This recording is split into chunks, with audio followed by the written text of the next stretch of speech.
So we wanted to minimize the sound that came from the lift in the ride.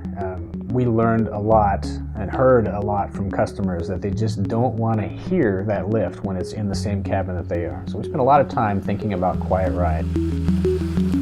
What we did was develop a system that every time the vehicle started, so for example on a Monday morning after the lift has been unused for at least a couple days, maybe it's relaxed, lost some pressure, and it could start to rattle. Once that vehicle starts, the auto stow system engages and looks for low pressure in that lift. And if it sees it, it'll turn on the pump for a couple seconds to repressurize everything. And once that lift is pressurized, it's very quiet. As we were testing the Q-Series lift along with competitive lifts, we tested it right off the assembly line, so a brand new lift. We also tested it after a full life cycle test, so several tens of thousands of cycles had been operated on this lift. We put it back into the same vehicle and ran the same test with all the same conditions, and we got a nearly identical test result.